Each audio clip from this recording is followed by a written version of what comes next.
This is where love is. A home for those who seek the truth and salvation. A worshiping, praying, God-seeking, and soul-winning church. Welcome to LOTN San Roque.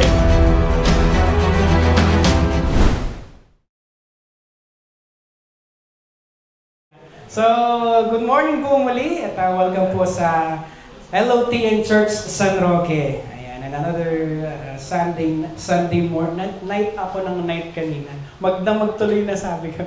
Hallelujah. So, ang ating title, bibigay ko na po for today's sermon is Behold the Lamb of God. Tayo po ay namayo upang magbigay galang sa salita ng Diyos. Sa John 1, verse 29 hanggang 34. Basahin po natin. The next day, John saw Jesus coming toward him and said, Behold, the Lamb of God who takes away the sin of the world. This is he of whom I said, After me comes a man who is preferred before me, for he was before me. I did not know him, but that he should be revealed to Israel. Therefore I came baptizing with water, and John bore witness, saying, I saw the Spirit descending from heaven like a dove, and he remained upon him. I did not know him, but he who sent me to baptize with water said to me, Upon whom you see the Spirit descending and remaining on him, this is he who baptizes with the Holy Spirit. And I have seen it and testified that this is the Son of God. Palakpakan po natin ang Panginoon. Hallelujah. So, bago po tayo mag-dig down doon sa ating main point, let us analyze mo muna ano pong kaganapan doon sa binasa po nating verse kanina. So, before it started doon sa John, ang setup or the setting was it was 400 years po na silence mo ng Biblia, no, ng Panginoon sa relationship niya sa Israel. Kung natatandaan niyo po yung discussion or preaching ni Tita Maylin last Sunday, nabanggit niya rin po 'yon na wala pong prophet na lumabas, no? And then suddenly came this person, si John the Baptist, na nagsasalita na tila parang mga sinaunang mga propeta. Okay? So, sa estado po ng Israel sa panahon po na ito, they are spiritually dry because of the 400 years silence. Amen?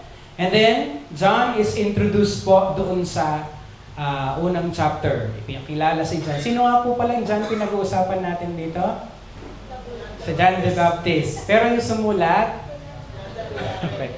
John is introduced, no, baptizing in water. So siya ay nagbabautismo sa tubig, sa tagpong iyan, sa John chapter 1. Okay? Saan po siya nagbabaptize? Sa Jordan River. Yan, sa Jordan River po yan, no?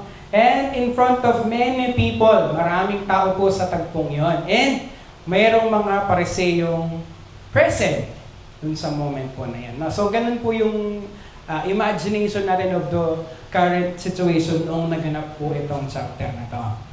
And then comes verse 6 to 15. He spoke of there is someone coming. Okay? Sinabi niya na dumating na ang salita. No? Dumating na ang salita sa sanlibutan. Ang sino mang manampalataya sa kanya ay bibigyang karapatan na maging anak ng Diyos. Yun po yung mga nabanggit, no? And doon po sa 15, He gave a word of who is the one to come. Nagsalita po si John na nagpatotoo po siya tungkol sa darating. Okay? Sabi niya, sinisigaw pa niya na siya ang tinutukoy ko na aking sabihin, ang darating na kasunod ko'y higit kaysa sa akin. Sapagkat siya ay naroon na bago pa man ako ipanganak. Parang tila siya ay nagsasalita na of there is someone who will come. At ito yung sasabihin ko kapag siya na ay dumating. Sabi niya. Then comes verse 19 to 23. John spoke of who he is. Tinanong siya sa tagpong yon ng mga Hudyo kung sino siya. At hindi siya nagkaila na hindi siya ang Kristo. So sinabi niya na there is someone who will come At hindi ako yon, hindi ako ang Kristo. Okay? Then comes sa verse 24 to 28, John spoke of his task. Okay? Ang mga nagtanong ay sugo ng Pariseo. Sa verse 25, muli nilang tinanong si Juan, bakit ka nagbabautismo? Ngayong hindi naman pala ikaw ang Kristo o si Elias o ang propeta. Tapos, sumagot po si Juan sa verse 26, ako ay nagbabautismo sa tubig, ngunit sa inyong kalagitnaan ang isang hindi nyo nakikilala. Okay? So magsasalita siya na there is someone in the midst of you na hindi natin kilala. Darating siyang kasunod ko, subalit hindi man lang ako karapat-dapat na magkalag ng sintas ng kanyang sandalyas. So yun po yung setup. No? Then comes verse 29 to 34. Yun po yung binasa natin po kanina. Iisa-isahin po natin yung pinaka-core verse po natin, which is yung Behold the Son of God. So John 1:29 to 34. Tingnan nyo, sa Tagalog po, no? Siya ang kordero ng Diyos na nag-aalis ng kasalanan ng sanlibutan. Ano nga po yung sinasabi dyan? Lamb. Kordero sa Tagalog. Sa iba pang mga languages, ano po ba yung ibang terminology sa kordero? Tupa. No? Tupa. Kordero ng Diyos na nag-aalis ng kasalanan ng sanlibutan. Now let us focus po dun sa words na Behold the Son of God who takes away the sin of the world. Okay, so first ay yung word na behold. Everybody say behold. Behold. Behold po ay isang form ng pagtawag or a command that is telling po ang mga tao to look. No? Pero it is not just a casual seeing. Ang behold po na tinutukoy dito, it means to fix one's eyes, to consider deeply, and to respond in faith. Hindi lang siya nagkanganuhulugan na tingnan mo, titingin ka lang. It means fixing our eyes, considering deeply, and responding in faith. Amen? Dahil ang kaligtasan po ay nag-uumpisa hindi sa mga efforts natin, but with our focus sa Panginoon. Alam niyo po, nung unang makakilala tayo, sigurado at sigurado, hindi naman mga actions natin ang mga kino-consider natin or yung mga tinitingnan natin as our core. But nung nakita natin ang Panginoong Jesus or nakilala, sinabi, mga ganong actions, doon nag-umpisa yung moment ng salvation. Okay? Ang buhay pananampalataya po ay laging tungkol sa kung kanino tayo nakatingin, kung kanino tayo naka-focus. Noon po kasi, nung dating mga buhay natin, nakafocus tayo solely sa trabaho, sa mga pera, di ba? Sa pera, sa pagkabuhayan, kabisihan, at marami pang mga bagay-bagay. Maaring bisyo, at marami pang pinagkakabalahan sa buhay. Amen? Pero alam niyo po, ang buhay pananampalataya speaks about dun sa kung sino ka naka-fix, kung kanino nakabaling ang iyong paningin. Kaya ang unang sinabi ni John, Behold, tingnan nyo. Okay? Fix our eyes. Our sight muna ang pinapaayos. No? Ikaw, tanungin mo pong sarili mo at saka yung katabi mo, sa anong bagay ka nakatingin? Di ba? Sa anong bagay mo kinugugol ang iyong pansin? And even ask ourselves po, o nga naman, saan ko nga naman ginugugol yung 24 hours ko a day? Sa work? Sa tulog? Marami pong mga bagay, di ba? So, hanggang ngayon po, nandun pa rin po tayo din sa panahon na parang kakatanggap mo lang yung tipong step up.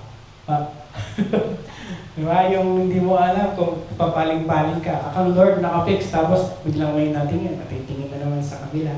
Yung mga ganun pong mga bagay. So, ang term po na yan, behold, doon sa ating verse, speaks about saan mo binabaling ang iyong paningin. Amen?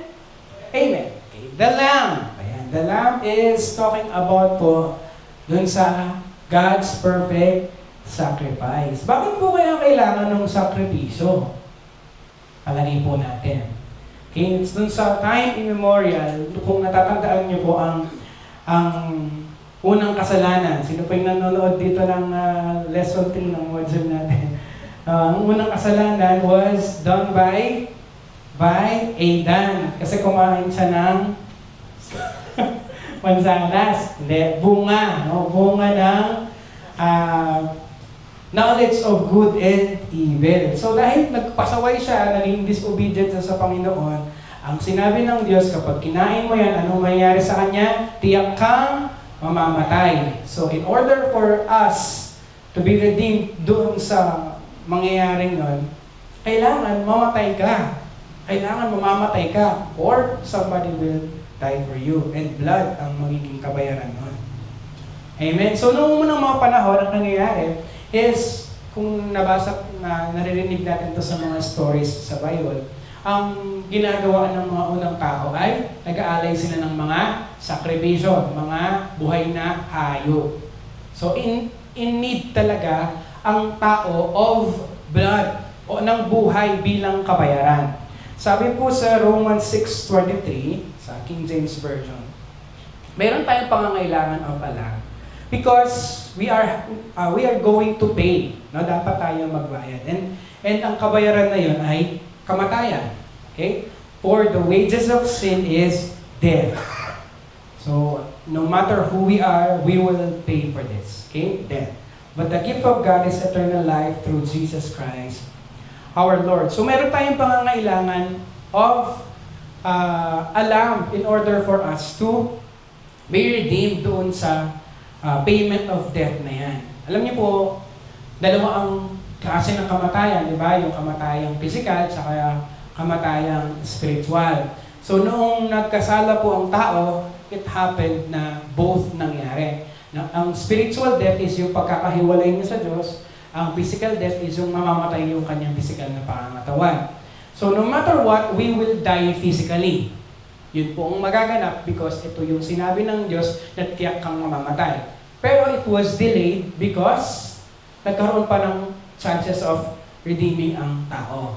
Okay? So tayo ngayon, kahit mamamatay tayo, no, realistically, we have the chance to be redeemed doon sa spiritual death na sinasabi. Hindi tayo magiging forever be separated by God.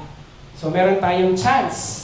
Okay? Kaya kailangan natin ng lamb na yon. So, Jesus as the lamb or the sacrifice, bakit ang sakripisyong yan ay kailangan una, tao. Bakit kaya kailangan tao ang maging sacrifice? Because, sino pa po ba ang nagkasala?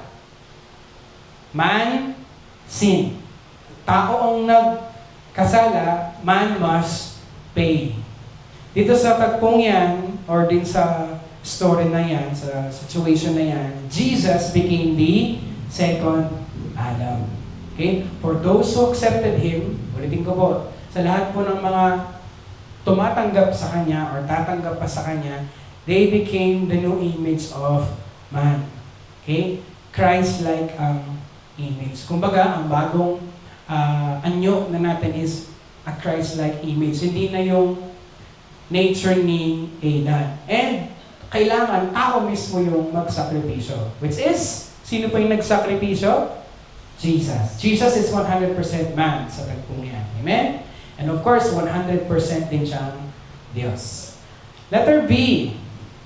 He is sinless. Yung lamb dapat ay sinless.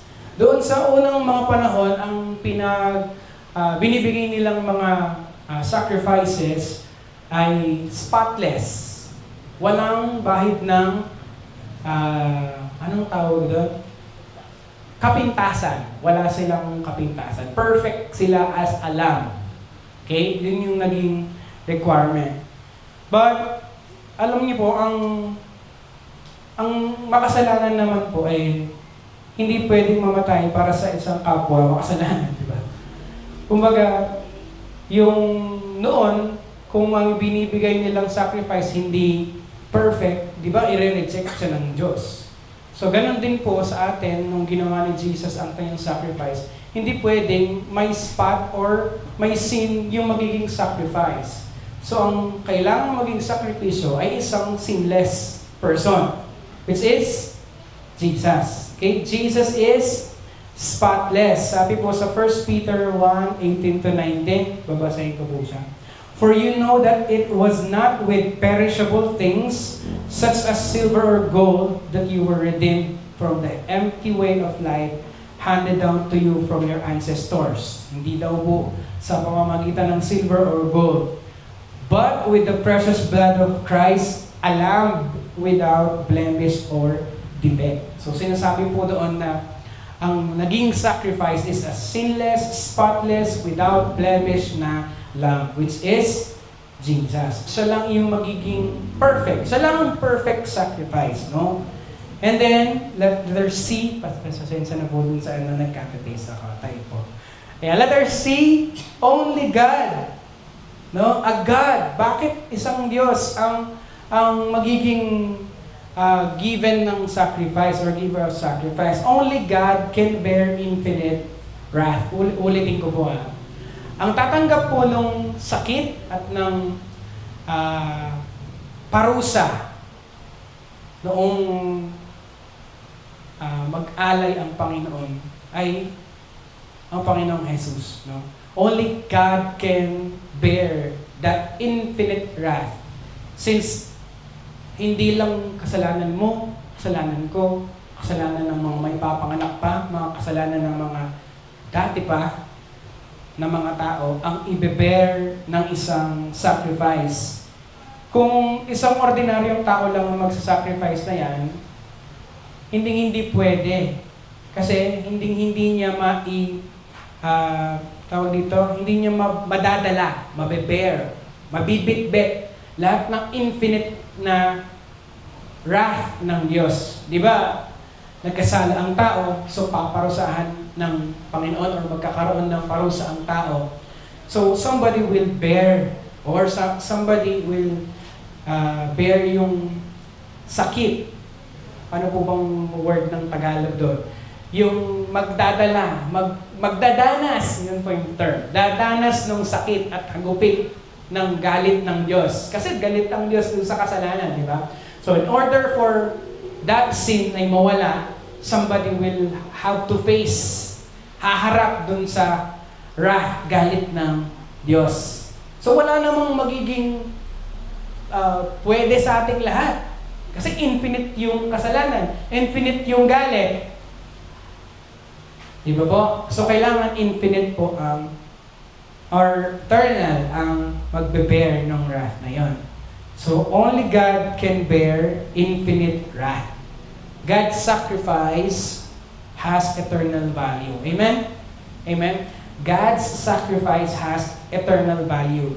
Ang ibig sabihin po ng eternal, from the very beginning of time up to the end, eternal yon. No? Wala pong makakagawa ng somebody, any of us, na pwedeng magsakripisyo para sa kanino man. So kailangan Diyos ang magbigay ng sakripisyo. And He did that. Amen? Ginawa yun ng Diyos. So, the cross is where God's justice is satisfied. Yung katarungan ng Diyos ay nabigyan ng kasapatan. Ano po ba ang hinahanap na justice ng Diyos dito? Kabayaran doon sa kasalanan. Di ba? Ang sinabi niya, ikaw ay mamamatay kapag kinain mo ang buong ito. So, if for all human beings na mag-exist at nag-exist sa mundo, in order for that to be paid, yung kasalanan ng pagkakasala ay nabigyan ng kasapatan because of Jesus' sacrifice sa krus. Palakpakan naman natin ang Panginoong Jesus. Hallelujah. Thank you, Lord. And God's mercy also is displayed. Sa krus, dalawa po ang naibigay na na-display ng Panginoong Jesus. Ang justice ng Diyos, no, na somebody have paid. Binayaran ang kasalanan. Kasalanan mo, kasalanan ng katabi mo, binayaran yan lahat ng Panginoong Jesus. Justified, satisfied ang lahat ng yon. And God's mercy is displayed. Bakit po God's mercy is displayed? Because nabigyan tayo ng chance. Mercy is giving somebody unworthy of chance, pero binigyan mo pa rin ng chance. Wala namang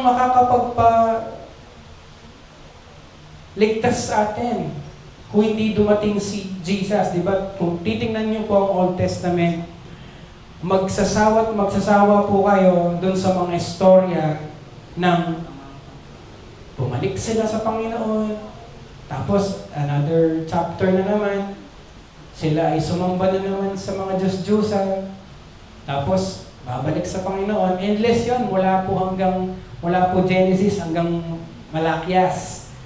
O kumbaga, nakaka-burn out tingnan at isipin kung anong pinagagawa ng tao. Amen? Kahit ganun din po sa panahon po natin ngayon. Pabalik-balik. Kasalanan ngayon, okay bukas, kasalanan. Di ba? Amen? Ganun po tayo. And ang magiging kabayaran lang doon at magiging kasapatan ay somebody will pay. And grasya lamang po, no? Awa lamang ng Panginoong Diyos ang nangyari dahil sa krus. And then comes yung of God. Ano po yung una? Behold the Son of God. Behold the Lamb of God. Sorry. Behold the Lamb of God. And dito po sa phrase na yan, of God, ibig sabihin po nito, sa Diyos, galing sa Diyos, pag-aari ng Diyos, not from man. Noong unang panahon, ang pagsasakripisyo ay tao ang nagbibigay ng sacrifice. Ano yung nangyari kay Isaac, at saka kay Abraham, di ba? Isasakripisyo ng tao yung tao. O kaya naman, isasakripisyo ng tao yung lamb. Doon sa tagpo ni Isaac at saka ni Abraham, no? Asaksakin yung anak niya. Pero ang nangyari, lamb pa rin ang naging kapalit. At marami pang mga susunod pang mga panahon na nag-aalay ang tao ng sakripisyo. Mga plant-based man yan, harvest nila, o kaya naman mga animals. Diba? Ganun po yung nagiging sacrifices. Man is doing the effort of giving the sacrifice. Pero sa istorya po na ito, or ang ginawa ng Panginoong Jesus, is that ang Diyos mismo ang nagbigay ng sacrifice. Palakpakan naman natin ang Panginoon. Alam kasi ng Diyos na anumang klase ng sakripisyong ibigay natin, hindi magsusuffice. Ibig sabihin ng magsusuffice, magiging sapat. Adyang, paarakal mo pa yung maging sakripisyo mo, it will never be sufficient. Okay? Kaya, doon sa phrase po na, behold, the Lamb of God, yung phrase po na of God po na yun, it reminds us na hindi galing sa atin ng sakripisyo. Hindi of our own efforts. Kaya nga yun ang tawag grasya. Kasi hindi ikaw ang nagbigay. Ikaw ang tumanggap. Okay? The Lamb of God. Whatever we sacrifice will never be suffice. And then comes the word, who takes away the sin. Who takes away the sin. Ito po yung naging gawa niya or mission niya nung lamb na yon. He will take away the sin. Okay? Ano po ang ibig sabihin ng take away? Another term for that is remove. Everybody say remove. Remove. Noong unang panahon, yung mga dugo na pinapatikis doon sa mga animals, it will cover yung kasalanan ng tao para hindi makita ng Diyos. Pero dito, hindi lang po na-cover, but remove. Tinanggal. Pag tinanggal, ibig sabihin nun, nawala. Nalinis. Okay? So kung ikaw nakikita mo sa sarili mo na you are filled with sin, mga pagkukulang, i-remind mo ulit ang sarili mo dahil kay Jesus, hindi na yan nakikita ng Diyos dahil wala na sila. Palakpakan naman natin yung Panginoon. Not cover but remove. And then, the phrases of the world. Ano po yung pinakauna? Behold, the Lamb of God who takes away the sin of the world. Dito naka-display ang scope. What is scope? Yung lawak ng kanyang mission. Okay? Hindi lang po siya para sa isa, para sa dalawa, but it is of the world. Sufficient for all. Sabihin ng sufficient for all, sapat para sa lahat. Lahat ng mga mag-i-exist pa sa mundo. Lahat ng mga taong tumanggap sa Kanya. Ulitin ko po effective lang po yan doon sa mga taong naniniwala, nananampalataya sa Kanya. Even if sabihin natin na it was given sa lahat ng mga tao because yun nga po yung word of the world. No? God so loved the world. Yun pa rin requirement doon is, are you believing? Anong mga katabi mo? Are you believing? Are you believing? Anong sagot niya? Well, ewan. Do you believe? Naniniwala po ba tayo naniniwala po ba tayo na sapat ang sakripisyo ng Panginoon at it is given to us? Claim nyo po yan at huwag nyo pong yung kakalimutan, baka makalimutan nyo o kaya naman hindi nyo i-consider sarili nyo. Okay? Effective po yan sa lahat. Ibig sabihin ng effective, bawat isa applied. Lahat tayo. Kahit na yung katabi mo o yung mga kakilala mo, hindi ka lugod-lugod sa'yo. No? Applied yung grace na yan. At ang pagpapatawad na yan sa lahat. Amen? No sin too great, no sinner too far, and no past too dark. Bakit po kaya ganun? No? Na kahit gaano kadumi, kadilim, no? It is all applied. It is applied to all. Kahit gaano pa siya kamakasalanan. Kahit gaano mo pa siya tingnan or nakikita as nakakainis at talagang makikita mo isang tao na makasalanan siya, applied pa rin yun para sa kanya kapag tinanggap niya ang Panginoong Jesus. Palakpakan naman natin siya. Hallelujah. This phrase, I'm better and I'm too sinful. Yan yung isa sa mga grabing sa atin, nagko-condemn. Or hindi lang nagko-condemn, nagbibigay ng ibang mentalidad sa atin. Narinig niyo na ba sa sarili niyo to na I'm better than that person? Sigurado sa mga buhay natin na paisip tayo at na sinabi natin sa sarili natin na mas okay ko kanito masisimba ito Na feel mo, you are more clean than that person. I'm better. O kaya naman, mag-serve to, friend me. Feel mo, I'm better. But this phrase of the world is reminding us po na yung sakripisyo ng Diyos, it is removing all kinds of pride. Kahit ano pang klaseng pagkatao yung tao na yan, kahit ano pang klaseng tingin mo sa sarili mo, wala yan sa Diyos. Amen? Okay, walang I'm better. Okay, walang I'm better than anyone. So wala pong better sa atin. Pantay-pantay po tayong lahat. Why? Lahat tayo pinagsakripisyo ng Diyos. Amen? Palakpakan naman natin ng Lord. Hallelujah. Thank you, Lord. And ito naman yung other way around doon. Meron din ng mga mentalidad na ganito. Ay, masyadong masalanan. Pwede yan, kalbo kay simbahan, masilab ko. Yun nga, kailangan di ba? Mga ganun mga mentalities. Di ba ganun po tayo? O kaya, nagkasala ka ngayon, ako sinibag, sinugal ko na ako. Kaya, ako sinibag, nagkas ko nandin. Yung mga ganun bagay, yung mga tipong I'm too simple. O, gawin natin pong extreme. Pwedeng ang nangyari is bumatay siya ng tao dahil siyang ex-convict. Di ba? Tapos, hindi niya alam kung pwede pa ba akong bumalik sa Diyos? The answer is, yes! Dahil sa iyo, applied pa rin ang grace ng Lord. Amen? Lahat ng klase ng pride, lahat ng klase ng despair, which is yun. No? Despair po ang tawag doon. Yung tipong parang wala kang pag-asa or tingin mo sa sarili mo, hindi ka pwede. Okay? And then, ito po yung isang tandaan po natin. Nasabi ko na po niya siya kanina. Everyone stand on the same ground. Hindi lang po yan literal na nakatapak tayong lahat sa iisang lupa. But it talks about yung standing natin, no matter how rich we are, how good we are, or other way around na imperfect man tayo, we are all on the same ground. Pare-pareho tayong in need ng Lamb. Bakit in need? Kailangan natin ng saving. Hindi po yun savings account Saving, may sabihin, pagliligtas. We are in need of saving. In need po tayo ng Lamb.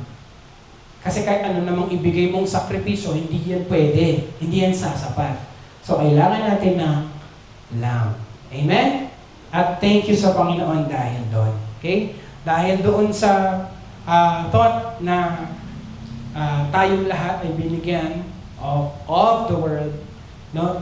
Dapat tayo ay hindi nagmamataas because everybody is on the same standing. Okay? Pare-pareho lamang po tayong nangangailangan ng tagapagligtas. Okay? Lahat tayo makasalanan, imperfect, maraming mga nagagawa, mga nasasabi, o kaya minsan hindi lang nasasabi, naiisip pa, di ba? Ng mga hindi mabubuting bagay. Minsan naman, we think of ourselves na magaling tayo, mabuti tayo, mabait tayo, mayaman tayo, nagsaserve tayo, di ba? Pero, kapatid, nangangailangan ka ng pagliligtas, ng Lamb. Amen? Do not think, kahit minsan lang sa buhay mo na sino ka, or you are somebody, but nangangailangan ka lang pa rin ng isang pagliligtas ng Lamb or ng Panginoong Jesus.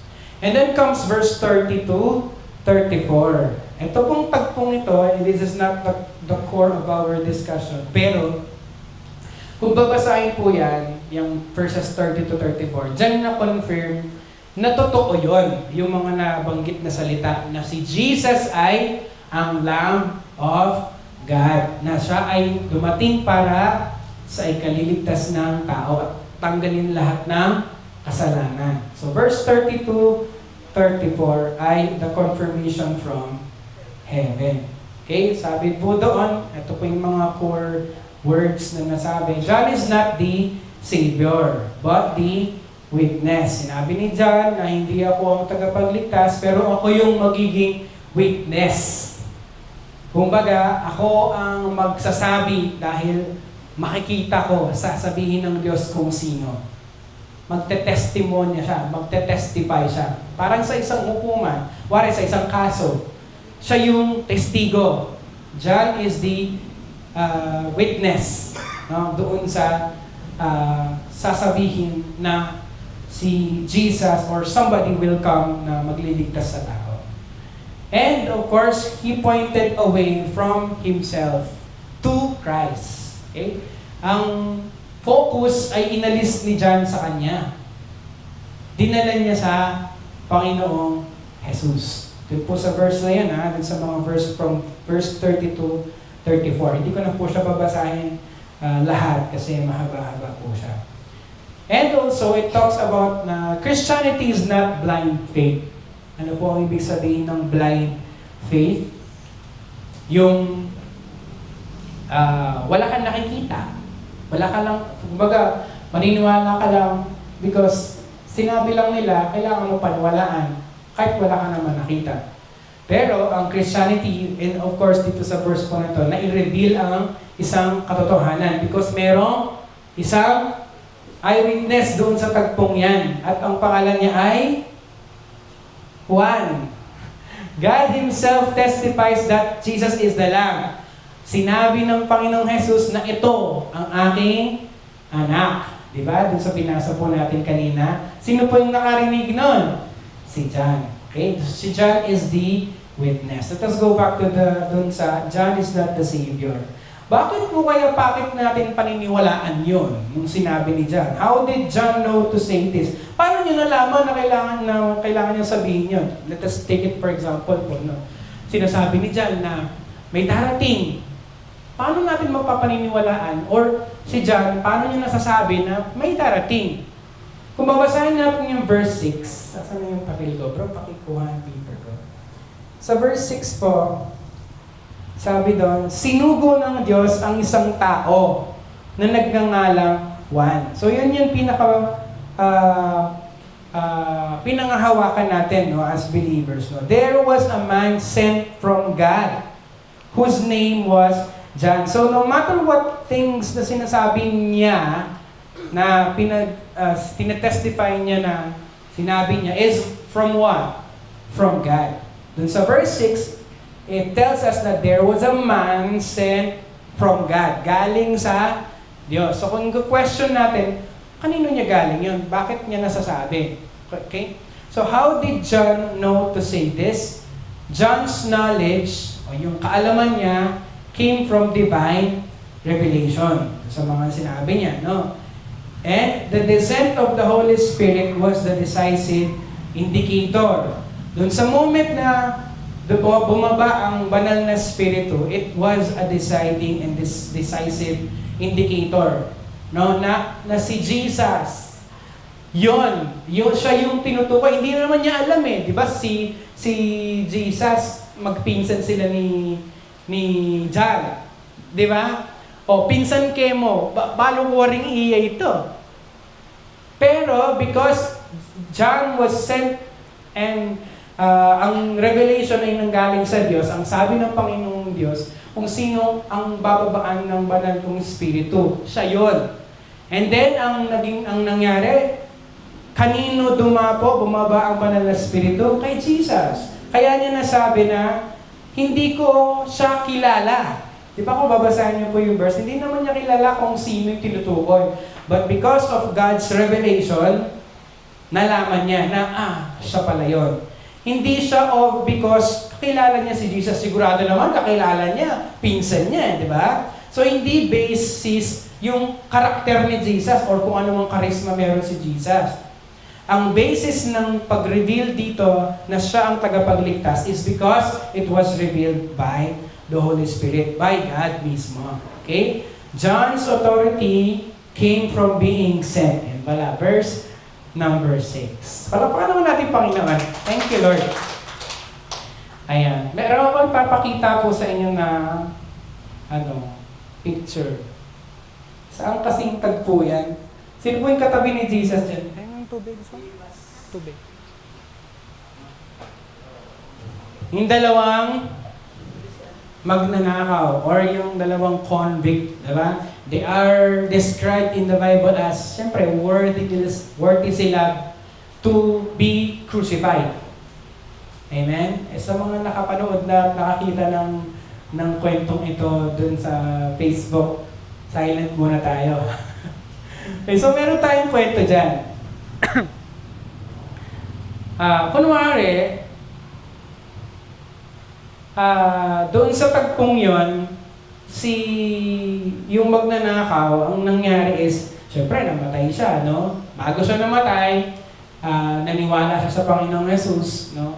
At sabi niya, huwag mo ko kakalimutan sa iyong paraiso. Sabi niya, yung mga ganung words, diba? Then, lagyan natin ng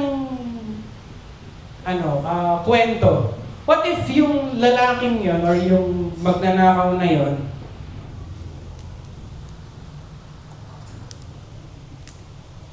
nandun na siya sa langit, kunwari. Tapos doon sa opisina ng langit, sabi nung mga anghel, pagpasok mo dito, sagutin mo yung mga tanong ko. Sabi nung guard, member ka ba ng church? Hindi po, sabi nung magnanakaw. Since hindi ka member ng church at nandito ka, siguro alam mo yung doktrina ng Trinity. Hindi po. Ay, siguro nagpabautismo ka, nagpabinyag ka. Hindi rin po. Kaya nga po ako magnanakaw. Ano ba? Ay, kasama ka sa worship team, no? Hindi po. Hindi nga ako nagsisimba eh. Paano ka na pa rito? Ewan ko, basta sa amin o lalaki sa gitna. Diba? Yung sasagot niya sigurado. Malak, basta sa amin na nitang kay libutan, miras ko ken. Yan. Oh, may choice ba yung mga tao na nandun? Wala silang magagawa. Pasok! That is just a humorous kwento, no? Pero kung titignan po natin, kasuwelo na nitang magnanakawaitan eh. Alaya mong effort gewa.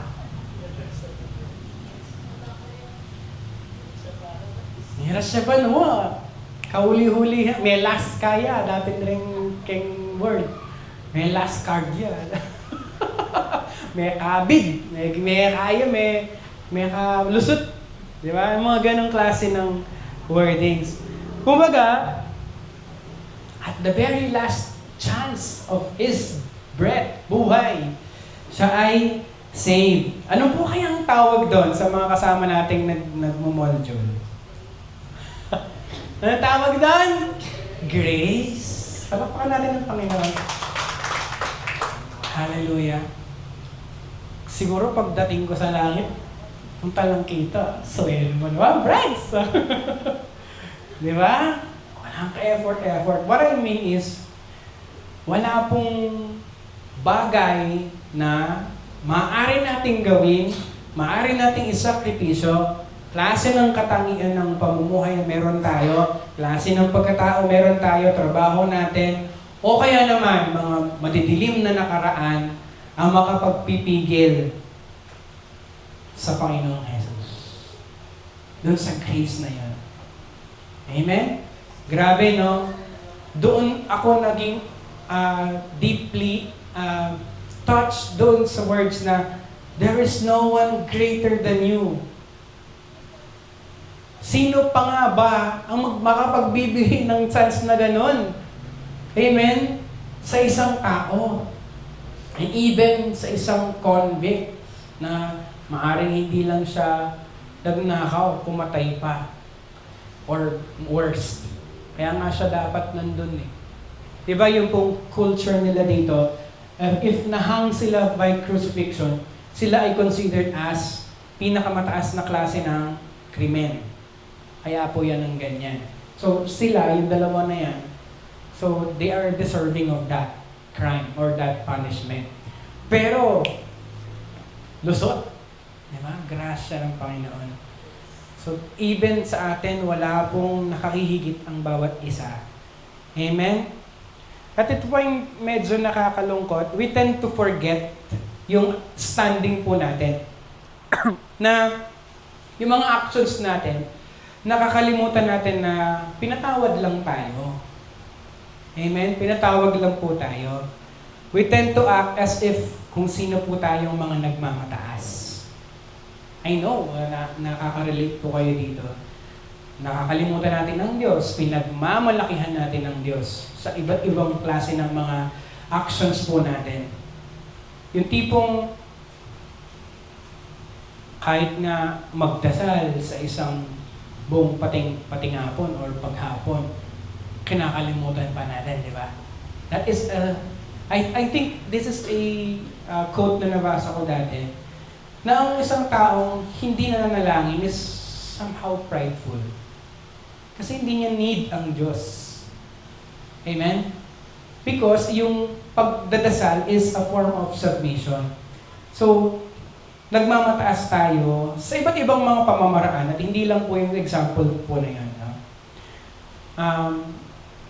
Kung tutuusin po, hindi natin tanggapin ang Panginoong Diyos, wala naman pong mawawala sa Kanya.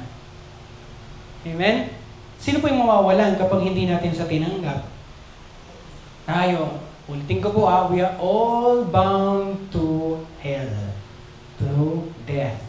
Nung sinabi ng Panginoong Diyos na kapag ikaw ay kumain ng bunga na ito, prutas na ito, tiyang ka mamamatay. Everybody that will be born, lahat po doon papunta, palakad, papatungo sa isang bangin papunta sa impyerno. Lahat, everybody is going there. Ngayon, if given po ang chance at sacrifice, bakit pa natin yun kakalimutan, di ba? Bakit pa natin pagmamataasan ang Panginoong Diyos or ang Panginoong Jesus? Bakit di natin siya tatanggapin? Papunta ka nga doon Papunta na nga tayo doon sa siguradong lake ng apoy. Pero dahil sa sakripisyo ng Panginoong Jesus, hindi na. Katulad nung magnanakaw. Sigurado yun, kung hindi yun tumanggap, apoy agad, sunog agad. Di ba? Ito nga, hindi pa nga siya namamatay, tinuktok na ng uwak Di ba? Pero yung isa, alam natin na siya ay tumanggap. At alam natin na kasama niya ang Panginoong Jesus. Katulad din po natin, bakit tayo magmamataas tulad niya? Why will we not look at Jesus as our Lamb? Amen? Naniniwala tayo at maniniwala tayo na siya ang magtatanggal ng or nagtanggal ng kasalanan natin. Amen? And one more thing to ask, ano po bang klase pa ba ng display ng pag-ibig ang gusto natin makita? Nano pa waring higit ketang meteya para keto? Di ba? Nano pang pantunan mo? If we are, timo, kunwari, mamamatay ka na, ano ba bang hanapin mo? Nandun ka pangaliwang sacrifice? Maghahanap ka pa ba ng ibang klase ng sakripisyo or ng klase ng action or drama para makita or ma-convince ka na totoo ang sacrifice ng Panginoong Jesus para sa iyo? Amen? Tandaan po natin na tayo po ang naka-offend. Okay, yun po ang standing natin. Tayo ang naka-offend sa Diyos. Pero tignan mo yung, anong tawag doon? Hindi naman, cliche ba yung tawag doon? Yung baliktad pa nga siya na yung na-offend natin. Sa kanya tayo nagkasala. Pero saan galing yung sacrifice? Sa kanya rin. Isn't it that grace? Isn't it sa ating